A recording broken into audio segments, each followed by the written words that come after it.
Emily, about the upcoming family gathering. You don't need to come. Oh, why is that? I heard you got a dog recently. Yes, we did. It's a golden retriever named Buddy. Maybe it's a bit cliche, but he just looks like a buddy, you know? I don't care about the name. I hate animals. They smell and they're noisy. That's why I don't want you to come, since you live in that kind of environment now. I see. But we keep our house very clean, and Buddy is well behaved. I'm a clean freak, and I don't want you coming in dirty clothes covered in animal hair. From now on, I'll just have Ethan come alone. But Ethan lives with Buddy too. Did you think me and my husband lived in separate houses or something? Irrelevant. Ethan is our eldest son. How can the eldest son not attend family gatherings? He's an exception.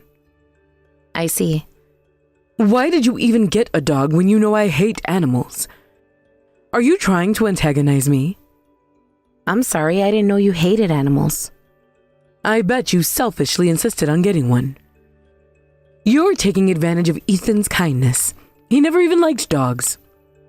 Actually, my husband is the one who brought Buddy home. What? Ethan did. You must be lying. No, it was him. A friend of his has a dog that had puppies, and Ethan really wanted to take one in. I love animals too, so I agreed. I'm sure he told you to say that. No, he didn't. My son used to chase away stray dogs when he was younger. I saw it with my own eyes. I heard he loves animals. He's probably just going along with you so as not to rock the boat. Poor Ethan. He's always been a quiet boy, so he's probably just doing whatever you say every day. You think so? What do you know about Ethan after just 1 year of marriage? Are you saying you understand him better than me, who raised him for 30 years? No, that's not what I'm saying. But the Ethan I know loves animals, is kind and very dependable. Then you don't know Ethan at all. It's only a matter of time before you get divorced. We have a strong connection, so we'll be fine. That dreamy connection only lasts for the first few months at the beginning. Besides, Ethan is successful and works for a large company. He's out of your league, coming from a poor single-parent household. I was raised by a single mother, but she made sure I had everything I needed. Then why didn't you go to college? I had other things I wanted to do. Well, I wasn't great at studying either. What a pathetic excuse. I know your mother passed away. You obviously couldn't afford college. It really wasn't because of my mother that I didn't go to college.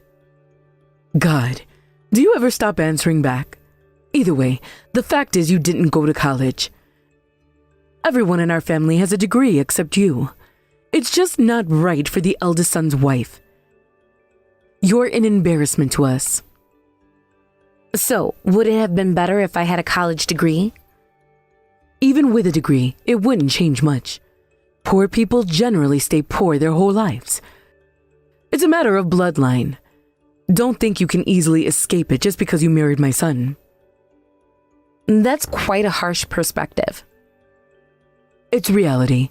Neither I, nor your father-in-law, nor Sophie accept you. I'll do my best to earn your acceptance someday. Were you even listening? Oh, right. You only finished high school. I'm sorry, you probably can't even understand what I'm saying. Anyway, I just hope you'll leave my son soon, along with that dog. I understand what you're saying, but I have no intention of leaving Ethan or Buddy. We'll see about that. Time will tell.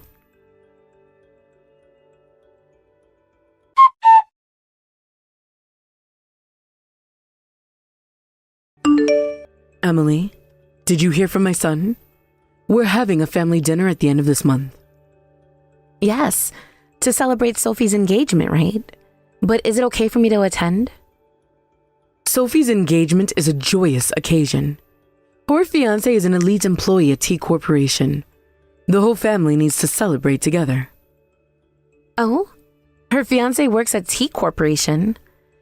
I thought Sophie mentioned going on a trip with her doctor boyfriend recently. Emily, marriage is about finding the best match. Sophie doesn't want to end up like her brother Ethan, so she's been dating multiple people to make a careful decision. I see. But isn't that a bit unfair to the people she's dating? It's called being smart, Emily. Nothing you wouldn't understand. I suppose not. Besides, the doctor's parents were farmers. That's unacceptable. I'm sure Sophie never seriously considered marrying him anyway. Huh? What's unacceptable about that? Don't you get it? What kind of high-class family would let their daughter marry into a farming family? It's because of farmers that we have food to eat. Then farmers should marry other farmers. I absolutely refuse to have farmers in our family. It's bad enough that you're from a low-education, single-parent household. We can't have any more embarrassing people in our family. I understand that marriage involves families, but isn't the most important thing the feelings between the couple? If they truly care for each other, isn't that enough? I suppose someone from the bottom of society like you would think that way. But don't lump us in with families like yours who are somewhat wealthy and well-educated. Besides, Sophie made her choice, so it's not your place to interfere. I'm sorry. I'm glad Sophie turned out well. You didn't even have a proper wedding ceremony. We're planning to celebrate Sophie's wedding lavishly, and I can't believe her fiancé is from T Corporation. I'm so happy. I hope Sophie will be happy. Of course she will be. People are happiest when they marry someone of the same social standing. I don't expect you to understand, Emily. After all, you still haven't considered divorcing my son, have you? I've never even thought about divorcing my husband. Whatever. Anyway, don't bother coming to the engagement dinner. I was kind enough to invite you at first, but I've changed my mind. We've reserved a high-end restaurant, so it would be entirely wasted on the likes of you. What? I doubt you even know the basics of table manners. You'd only embarrass me. I thought you said the whole family should celebrate together. Well, I've changed my mind. It's better you don't come. You'll just embarrass us. I see.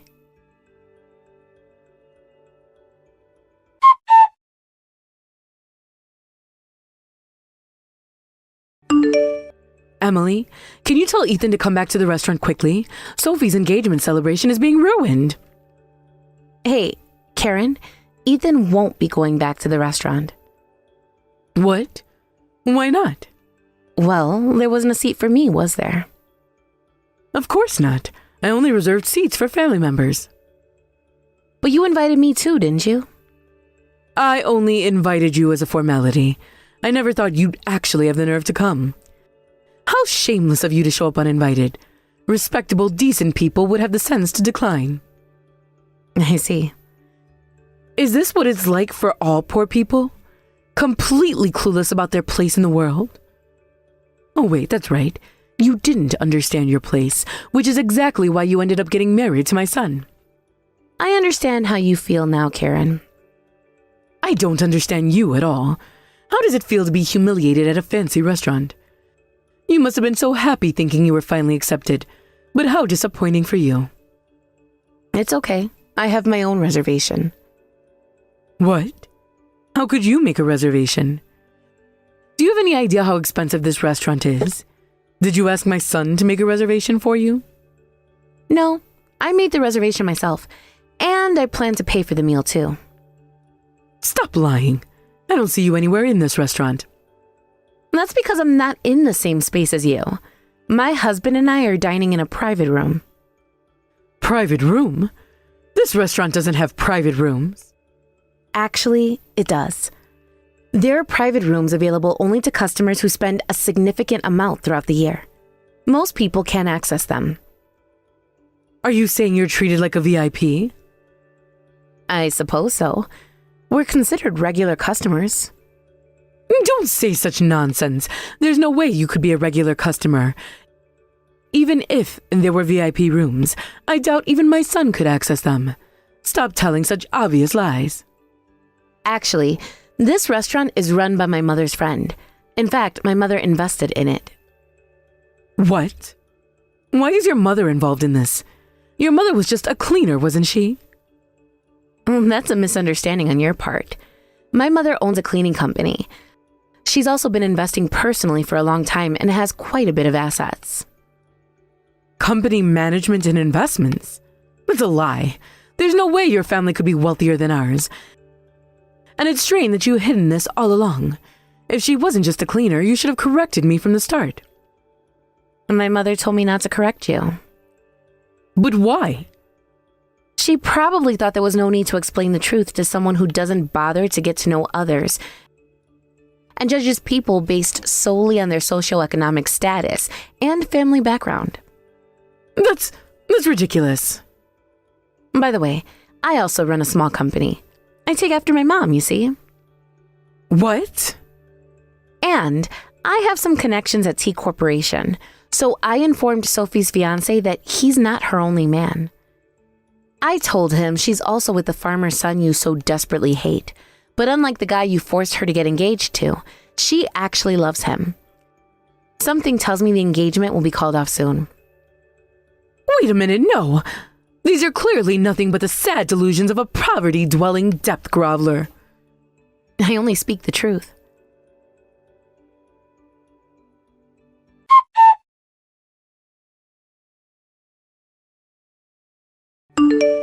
What? Sophie just said next to me that the engagement is off. See, I wasn't lying. What's going on? What are you trying to accomplish by ruining my daughter's marriage? Come here right now and explain yourself. You should listen to Sophie rather than me. That's all I can say for now. Emily, Sophie has left. I see. You knew Sophie's true feelings, didn't you? That she wanted to marry that doctor from a farming family. Yes, Sophie had consulted with me beforehand. The T Corporation guy was the arranged marriage partner you forced on her, right? You pressured her, saying you'd only accept that marriage. But the other side liked Sophie, and T Corporation means a secure future. I just wanted my daughter to be happy. Sophie never said she didn't want to. You prioritized your own security rather than Sophie's happiness, didn't you? You would throw tantrums and yell when something displeased you, even destroying things precious to Sophie and Ethan. That's why Sophie couldn't speak up. That's not true. I've always done what's best for my children. Is that really what you believe? Where is Sophie now? Tell her I'm not angry and to come back. She seems to have blocked my contact. She says she never wants to be involved with you again, and we're planning to cut ties with you as well. What? You can't be serious. I've been trying hard to gain your approval until now, but since Sophie has abandoned you and I've reached my wit's end, I don't see why I should have to bother anymore. I think me and you are done. What are you saying? Ethan is my eldest son. So what? Ethan is supposed to inherit the family home and take care of us in the future. I absolutely won't allow this. What will happen to me and his father?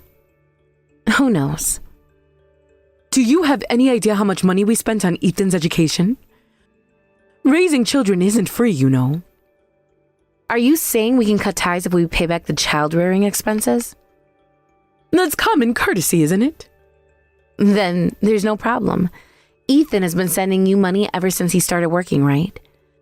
Considering the amount, I think he's more than paid you back. You didn't just take his monthly payments, but also cleaned out his bonuses. So the courtesy has been fulfilled. That's different. Those were gifts from a son to his parents. That's enough. You've been pushing your own desires onto your children for far too long. Blame yourself for being a parent no one wants to be involved with. How dare you speak to me like this? I'm coming over right now. I'll bring divorce papers. I'll definitely make my son leave you. You can come if you want, but it'll be a wasted trip. We moved a few months ago. Ethan has also changed jobs, so it's pointless to contact his previous company. Moved? He even changed jobs. Why didn't you tell me such important things? Because my husband wanted to escape from you. He's felt that way for a long time. The only reason he didn't leave sooner was that he was worried about his sister Sophie. Ethan told me that living under your control has been painful for him.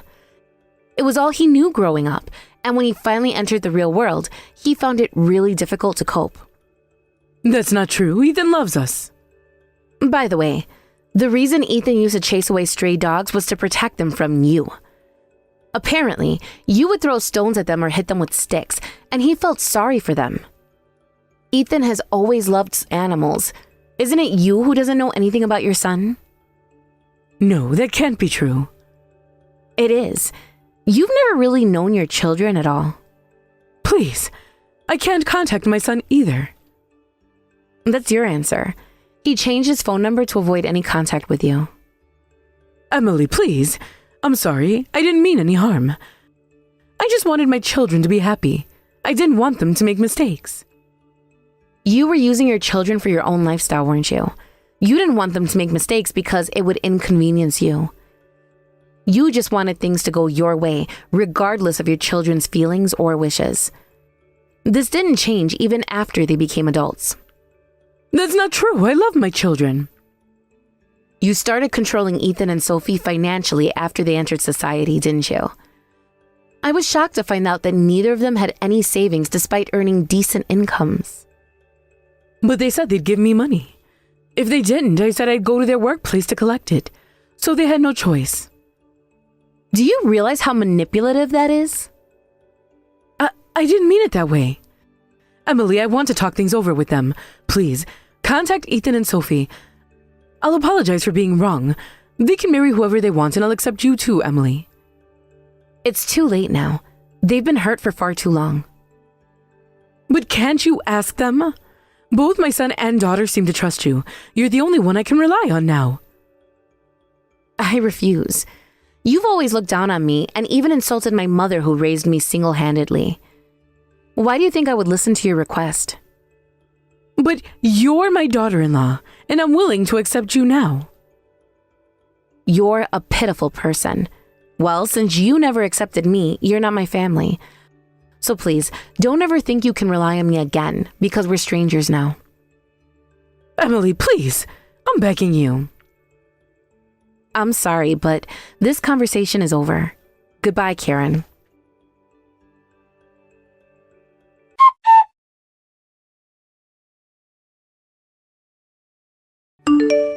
I immediately blocked my mother-in-law's contact after that, so we haven't communicated since.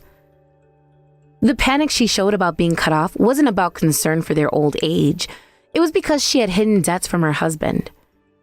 With Ethan and Sophie gone, she couldn't keep up with the payments, and eventually her husband found out. I also heard that he confronted her about an affair she was having, and now they're in a real mess. I don't think she'll get divorced, but it looks like they'll continue living together while resenting each other. Sophie, on the other hand, married the man she truly loves and is living happily now. As for us, we found our own happiness and are excited to enjoy the rest of our lives with our real family.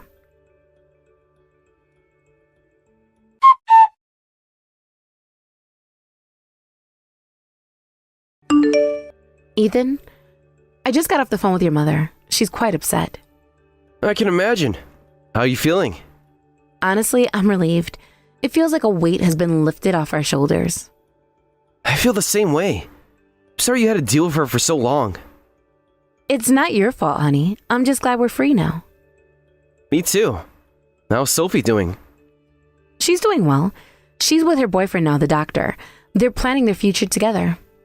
That's great news. I'm so happy for her. Your mother mentioned something about debts. Did you know anything about that? I had my suspicions. She was always asking for money, more than what would be necessary for their lifestyle. I see. Well, it's not our problem anymore. You're right. Let's focus on our life together now. Agreed. By the way, Buddy needs a walk. Want to join us? Absolutely. Let's go.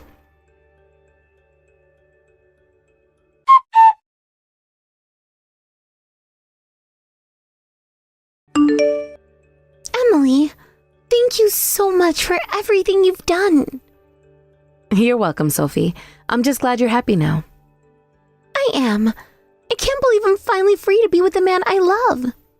You deserve it. How are things going with your boyfriend? Wonderfully. We're planning to get married next spring. That's fantastic news. Congratulations.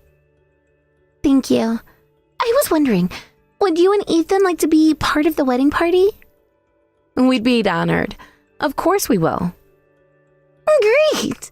Oh, and Emily, I'm sorry for not standing up to our mother earlier. I should have been braver. Don't worry about it, Sophie. What matters is that you're happy now. Thanks to you and Ethan. I'm so grateful to have you both in my life. We feel the same way about you, Sophie.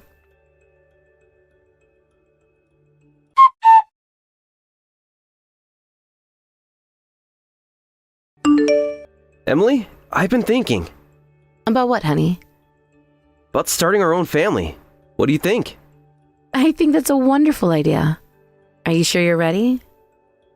More than ready. Being free from my mother's influence has made me realize how much I want this. I'm so happy to hear that.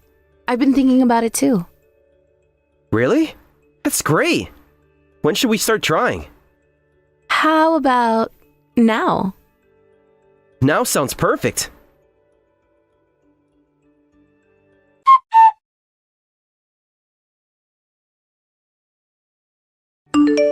Ethan, I have some news.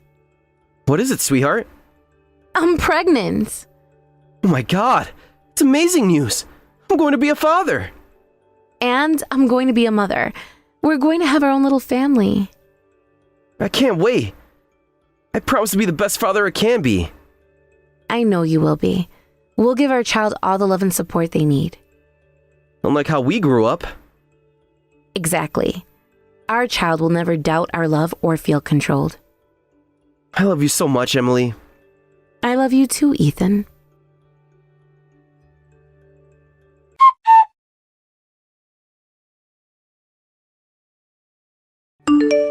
She's perfect, isn't she? Absolutely beautiful. Just like her mother. And strong like her father. What should we name her? How about Hope? Hope. I love it. It's perfect. Welcome to the world, Hope. We promise to always love and support you no matter what. And to let you be whoever you want to be. That's right. You'll never have to worry about living up to anyone's expectations but your own. I'm so grateful for this new chapter in our lives, Emily. Me too, Ethan. Me too.